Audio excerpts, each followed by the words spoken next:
Have you ever wondered why some older adults, maybe even yourself, stop visiting others as often as they used to? Life has a way of shifting our priorities, and over time, we find ourselves choosing quieter days at home over the hustle and bustle of social visits.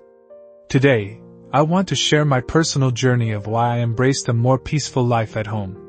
Each story offers a lesson in self-care, setting boundaries, and finding joy in simplicity. If this sounds familiar, or if you're struggling with these feelings, stick around. I think you'll find some comfort and understanding in what I share. Before we begin, if this sounds like the kind of content you're interested in, make sure to hit that subscribe button on our YouTube channel and turn on notifications so you never miss our stories and tips on living fully at every age. If you like this video, please comment 1. If you don't, please comment 0 to let me know how I can improve and make better videos for you. Let me start by saying that I used to be a social butterfly. My calendar was always full: lunches with friends, birthday parties for family members, community events at the local church, and even a weekly poker night with the guys. Back then, I thrived on the energy of being around people. I loved the laughter, the conversations, and the feeling of being connected to the world around me. If someone called me up and invited me to something, I was there. But as the years have gone by, I've found that these constant engagements started to feel more like obligations than pleasures. I remember one particular day that made me really stop and think about how much things had changed. It was a Saturday, and my day was packed from morning to evening. I had breakfast with a neighbor, a mid-morning coffee date with an old colleague, lunch with my daughter and her kids, and in the evening, a community potluck. I went into the day with the best of intentions, thinking I'd enjoy catching up with everyone. But as the hours went on, I felt my energy draining. By the time I got to the potluck, I was struggling to stay present in the conversations. My body ached from moving around all day, and I found myself counting down the minutes until I could go home. When I finally got back that night, I collapsed into my favorite chair and just sat there in silence. It wasn't just physical exhaustion, it was emotional fatigue too. My mind was tired from trying to keep up with all the different conversations, remembering who said what and trying to engage meaningfully. I realized in that moment that something had shifted. What used to bring me joy now felt like a chore. It was the first time I truly understood the toll these constant social engagements were taking on me. I started thinking about why this was happening. Part of it, of course, was physical. As we age, our energy isn't what it used to be. The idea of hopping from one engagement to the next without rest might have been exciting in my 40s or 50s, but now, it feels overwhelming. My body simply doesn't recover as quickly, and a full day out can leave me feeling drained for days afterward. But it wasn't just the physical toll. There was an emotional aspect too. Socializing requires a lot of mental energy, remembering names, keeping up with conversations, and responding thoughtfully. I began to notice that larger gatherings, in particular, left me feeling overstimulated and even a bit anxious. It wasn't that I didn't enjoy seeing people, but the sheer volume of interactions in a single day felt like too much to process. Then there was the matter of time. I started to feel like my days weren't really my own anymore. Every invitation came with a sense of obligation, and saying no felt like letting someone down. But the more I said yes, the more I realized I was sacrificing the quiet, peaceful moments that I had grown to cherish at home, reading a good book, tending to my garden, or simply sitting on the porch and listening to the birds. That Saturday was a turning point for me. It made me realize that I needed to reevaluate how I was spending my time and energy. I asked myself, am I doing this because I want to or because I feel like I have to? The answer, more often than not, was the latter. It wasn't an easy realization, because I'd always prided myself on being there for others and maintaining an active social life. But I knew something had to change.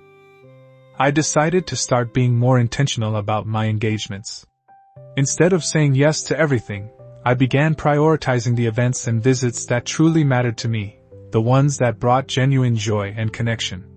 I let go of the guilt of saying no and started protecting my time for the things that really nourished my soul. Looking back, I don't regret the years of being a social butterfly. Those were wonderful times filled with laughter, love, and memories that I cherish. But as I've grown older, I've come to appreciate the value of balance. Life is about seasons, and this season of my life is about finding peace, setting boundaries, and choosing quality over quantity when it comes to social interactions. That one exhausting Saturday taught me an important lesson. It's okay to slow down and prioritize what truly matters to you. It wasn't just the physical exhaustion, though that certainly played a part. My energy isn't what it used to be, and long days out leave me drained in ways I hadn't experienced in my younger years. But as I started to reflect on why socializing felt so tiring, I realized it wasn't just about the aches and pains of moving around or the fatigue that comes with a full day of activity. There was an emotional toll that came with these interactions as well. One of the challenges I began to notice was how much effort it took to keep up with conversations, especially in larger groups. In my younger days, I could juggle discussions effortlessly, moving from one topic to another with ease. But now, I sometimes find myself struggling to stay engaged, particularly when the conversation moves quickly or when people are talking over each other. It's not that I don't care about what's being said, it's just harder to process and respond thoughtfully in those fast-paced settings. I leave those gatherings feeling not only tired but also a bit disappointed in myself for not being as sharp as I once was. Another source of stress is navigating the delicate dynamics of social interactions. You might think that visiting friends or family should be relaxing, but sometimes, it's anything but. I recall one visit with a dear friend that started out pleasant enough. We were catching up over tea, reminiscing about the good old days, when the topic shifted to politics. Now, I've always known that we didn't see eye to eye on certain issues, but in the past, we'd managed to keep things light and respectful. This time, though, the conversation escalated into a heated debate. Voices were raised, tempers flared, and by the end of it, we were both frustrated and emotionally drained. I drove home that evening feeling a mix of emotions, sadness, frustration, and a lingering question: why am I putting myself through this? This was someone I cared about deeply, but the encounter had left me more exhausted than fulfilled. It wasn't the first time something like this had happened either. I started to think about other visits where tensions had bubbled up, family gatherings where old grievances resurfaced, or group outings where clashing personalities turned a fun event into a stressful ordeal. Then there's the subtle pressure to always be on during these visits. I've always been someone who enjoys making people laugh, keeping the conversation going, and making others feel comfortable. But as I've gotten older, I've found that being the life of the party, or even just being fully present and engaged, requires more energy than I often have to give. There's a pressure to appear cheerful and engaged, even on days when I'm feeling tired or distracted. And when I can't meet those expectations, whether they're my own or someone else's, it leaves me feeling drained and inadequate. I realized that these emotional challenges were adding up, making social visits feel more like work than joy. It wasn't that I didn't value the relationships. I did deeply, but I started to question whether the way I was engaging with people was sustainable or even healthy for me. I began to recognize that it was okay to prioritize my well-being, even if that meant declining invitations or limiting the time I spent in social settings. I also started to reevaluate the types of interactions I wanted to prioritize. I began to favor smaller, more intimate gatherings over large, bustling events. I found that one-on-one visits with close friends or family members allowed for deeper, more meaningful conversations without the stress of managing group dynamics. These quieter moments felt more authentic and left me feeling uplifted rather than drained. This shift in perspective has been liberating. It's helped me set boundaries and focus on the relationships that truly matter, while letting go of the need to be everything to everyone. I've learned that it's okay to say no, to step back, and to choose quality over quantity when it comes to social interactions. And most importantly, I've learned to listen to my own needs, recognizing that self-care isn't selfish. It's essential for maintaining both my physical and emotional well-being. That night, after the heated discussion with my friend, I made a decision to approach socializing differently. It wasn't about cutting people out of my life or avoiding conflict altogether. It was about being intentional with my time and energy, and choosing interactions that bring joy and connection rather than stress. And in doing so, I've found a new kind of peace, one that allows me to cherish the relationships I hold dear while also honoring my own needs. Then there's the practical side of things. As much as I'd like to think of myself as young at heart, the reality is that driving long distances or navigating crowded places isn't as easy or enjoyable as it once was. What used to be a simple task, like hopping in the car and heading to a friend's house, has become more of a challenge as I've aged. This shift has made me more mindful of how I spend my time and energy, and it's one of the reasons I've embraced a quieter life at home. I vividly remember a time not long ago when I was invited to a friend's house for dinner. It wasn't far, just a 30-minute drive, but I hadn't been to her new house before, and I relied on written directions rather than GPS. As I drove, I found myself second-guessing every turn, and before I knew it, I was completely lost. The neighborhood was unfamiliar, and it was getting dark. My frustration grew with every wrong turn, and by the time I finally arrived, I was frazzled and on edge. My friend was gracious, of course, but I couldn't shake the stress of the drive. It overshadowed the visit, leaving me more focused on how I'd get home than on enjoying her company. That experience was a turning point for me. I started to weigh the effort of going out against the benefit I felt from it. Was the visit worth the stress of driving, finding parking, and dealing with the unexpected? More often than not, I realized the answer was no. I wasn't avoiding people or social interaction. I was simply choosing to prioritize my peace of mind and well-being over the logistical challenges that often come with going out. Crowded places present another layer of difficulty. I used to love attending community events, bustling farmers' markets, and lively family reunions. But as I've gotten older, navigating through crowds has become less enjoyable. The noise, the jostling, the constant vigilance to avoid bumping into someone, it's all a bit much. I remember going to a popular holiday market a couple of years ago. What should have been a festive outing turned into a stressful ordeal. The crowds were overwhelming, and I found myself struggling to keep my balance on uneven cobblestones while dodging people rushing past me. By the time I made it home, I was exhausted and vowed to think twice before tackling such crowded events again. Even small errands can feel like an uphill battle. Something as simple as grocery shopping can become a source of stress when the parking lot is full, the aisles are crowded, and the checkout lines seem endless. I've started to plan my trips during off-peak hours or use delivery services to avoid the hassle altogether. It's one of those small adjustments that has made my life significantly more manageable. These practical challenges have taught me the value of planning and choosing my outings carefully. If I know a visit or event will be particularly meaningful, I'll make the effort, but I also give myself permission to decline invitations that feel more taxing than rewarding. This isn't about isolation. It's about making thoughtful choices that honor my physical and emotional limits.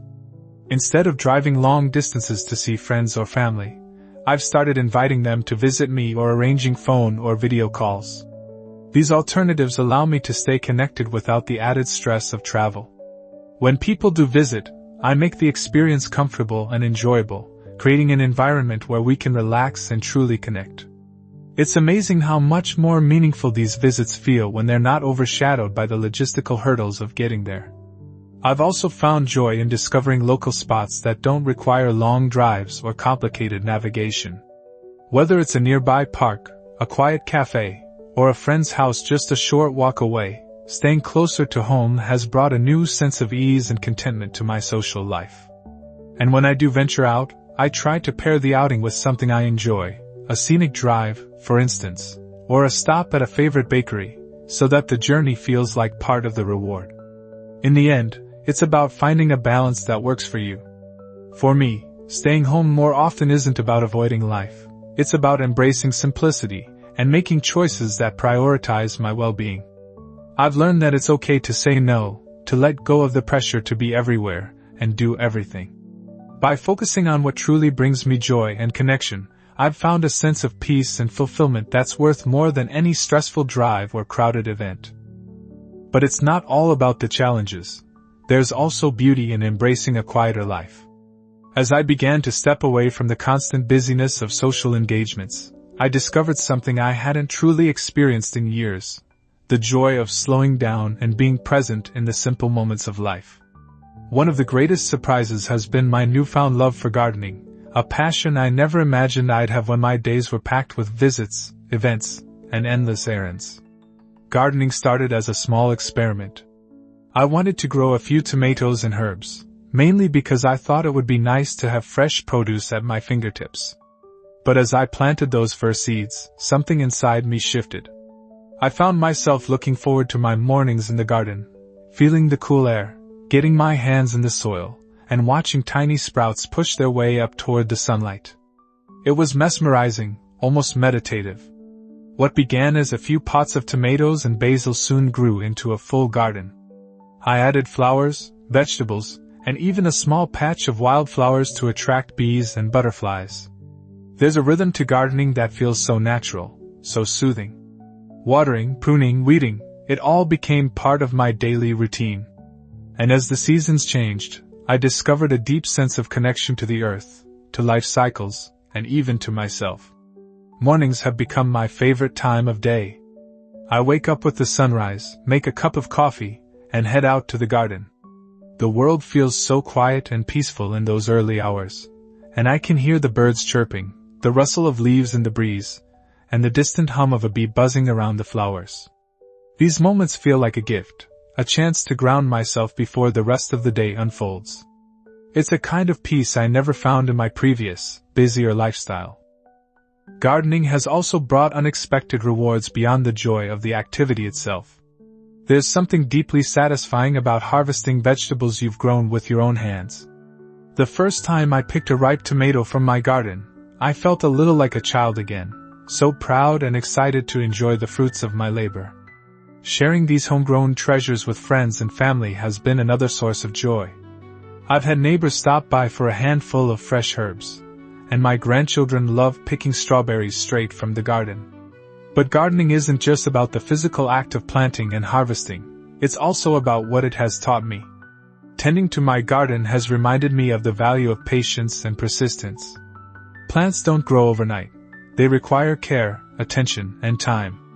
Watching them flourish has been a beautiful metaphor for life itself, showing me that slowing down and nurturing what truly matters can yield the most fulfilling results.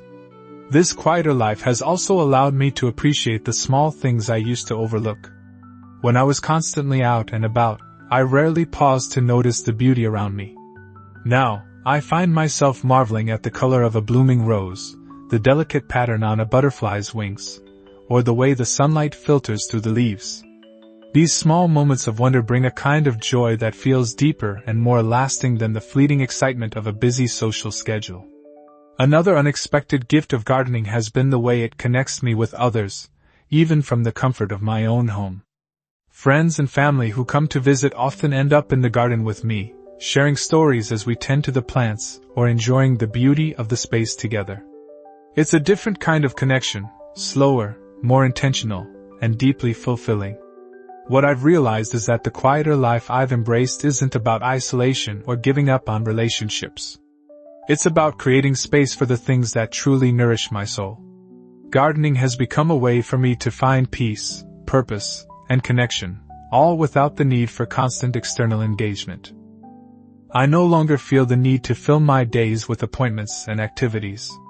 The garden has taught me that there's a richness and simplicity in focusing on the present moment and finding joy in the here and now. It's a lesson I wish I'd learned earlier in life, but I'm grateful to have discovered it now. These moments in the garden, surrounded by life and growth, have shown me that sometimes, the best things in life aren't found in the hustle and bustle. They're right here, waiting for us to slow down and notice them. I've also learned to cherish deeper connections over frequent ones. As I've grown older, I've realized that quality far outweighs quantity when it comes to relationships. In my younger years, I was always on the go, trying to keep up with everyone, colleagues, acquaintances, extended family, neighbors.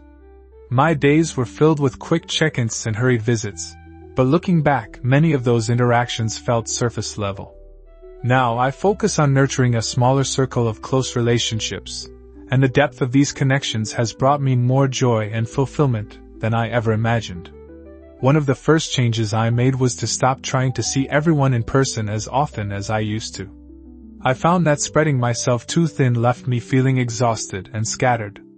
Instead, I started prioritizing a few people who truly enrich my life, those with whom I share mutual respect, trust, and understanding. This shift has allowed me to be more present and engaged during our time together, whether it's a phone call, a quiet afternoon at home, or a shared meal. Take my friend Bill, for example.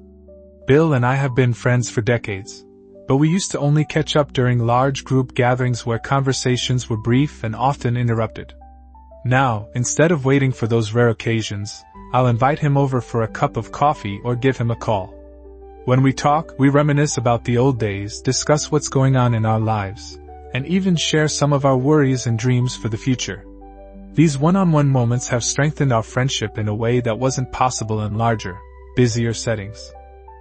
The same is true for my relationships with family. I used to feel pressure to attend every gathering, no matter how far away or how chaotic it might be. But I've learned that I don't need to be physically present at every event to maintain strong connections with my loved ones. Instead, I focus on spending quality time with them in smaller, more intimate settings. My daughter, for instance, often comes over with her kids for an afternoon visit. We'll sit in the garden, the children will play, and we'll have meaningful conversations that wouldn't be possible in a big family reunion. It's in these quieter moments that I feel most connected to her and my grandchildren. Phone calls have also become a lifeline for maintaining deeper connections. There's something comforting about hearing a loved one's voice, even if we're miles apart. I have a weekly phone call with my sister, and it's become a cherished ritual. We don't just exchange updates. We talk about our memories, our thoughts, and sometimes just laugh about the silly things we did as kids. These conversations remind me that connection isn't about proximity. It's about being emotionally present for one another.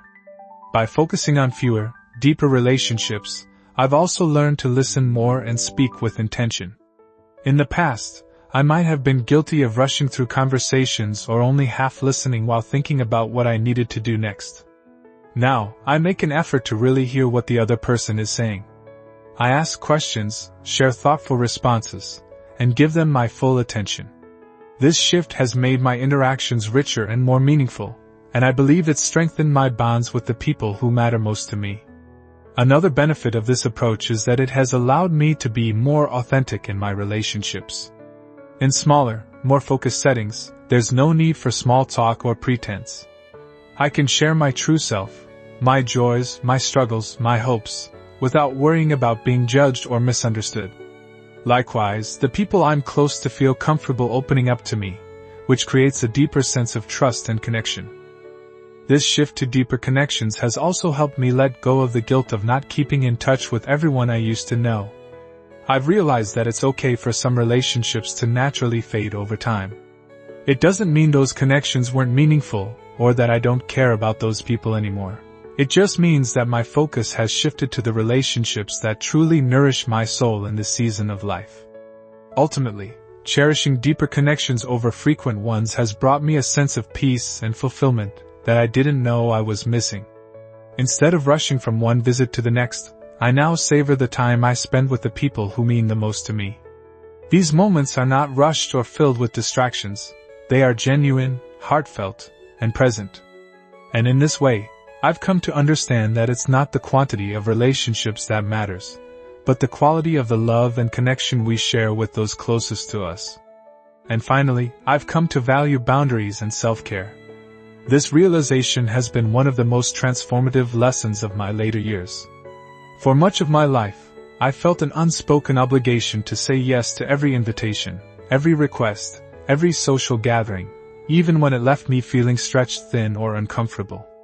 But as I've aged, I've learned that it's not only okay to say no, it's essential for my health and happiness. There's a certain freedom that comes with understanding your own limits and choosing to honor them. I remember a time when a friend invited me to a large community event. It sounded lovely on the surface, music, food, and good company, but deep down, I knew the crowds and noise would leave me feeling drained.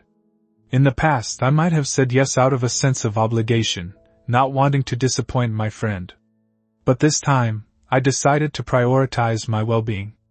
I politely declined and instead spent that afternoon reading in my garden, surrounded by the peace and quiet that I knew would rejuvenate me. It wasn't easy at first. There's often a fear that saying no will make people think you don't care about them, or that you're withdrawing from life. But what I've discovered is that the people who truly care about you will understand and respect your choices. When I explained to my friend why I couldn't attend the event, she was completely supportive. In fact, she told me she admired my ability to listen to my own needs, a sentiment I never expected but greatly appreciated. Setting boundaries doesn't just mean saying no to invitations. It also means knowing when to step back from relationships or situations that drain your energy. I once had a neighbor who loved to drop by unannounced, often staying for hours while dominating the conversation. While I valued her friendship, these visits left me feeling exhausted and unable to focus on my own needs. After much thought, I gently set a boundary, letting her know that while I cherished our chats, I needed to limit them to certain times. To my surprise, she was understanding, and our relationship became healthier and more balanced as a result. Part of valuing boundaries and self-care is learning to let go of the guilt that often comes with prioritizing yourself. For years, I felt guilty about turning down invitations or asking for space, as if I were being selfish or ungrateful. But I've come to see that self-care isn't selfish, it's necessary. Taking care of myself allows me to show up more fully for the people and activities that truly matter. When I'm well rested and at peace, I'm better able to enjoy meaningful interactions and give my best to the people I care about. This approach has also helped me redefine what self-care means in my daily life. It's not just about saying no to things that don't serve me, it's about actively choosing things that do. For me, self-care looks like taking quiet walks in nature, spending time in my garden, or listening to my favorite music while sipping a cup of tea. It's about creating a life that feels nourishing and joyful, rather than one that feels overwhelming and rushed. Another important aspect of boundaries is learning to manage expectations. I used to feel pressure to always be available for family events, or to respond to calls and messages immediately. But I've realized that it's okay to take my time and prioritize my own needs first. For instance, if I'm in the middle of a peaceful afternoon and my phone rings, I no longer feel obligated to answer right away. Instead, I'll call back when I'm ready, knowing that the conversation will be better when I can give it my full attention. Valuing boundaries and self-care has also allowed me to model this behavior for others, especially my children and grandchildren. I want them to see that it's okay to prioritize their well-being and that setting boundaries isn't a sign of weakness but of strength. By respecting my own limits, I hope to inspire them to do the same in their lives. Perhaps the greatest lesson I've learned is that boundaries are not walls meant to keep people out. They're bridges to healthier, more respectful relationships. When you communicate your needs honestly and kindly, you create space for deeper understanding and mutual care. And when you prioritize self-care, you not only nurture yourself but also set the stage for more meaningful and fulfilling connections with others. In the end, valuing boundaries and self-care has given me a sense of peace and balance that I never knew was possible. It's a practice of listening to my inner voice, honoring my own needs, and trusting that the people who truly care about me will support me in doing so. And that, I've learned, is the foundation of a life well lived.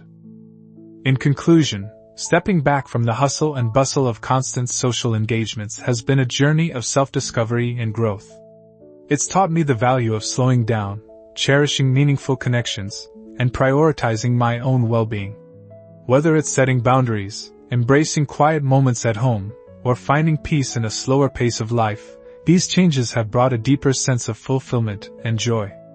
Remember, it's not about isolating yourself or cutting ties with loved ones. It's about creating a life that honors your needs and allows you to show up as your best self in the moments that truly matter.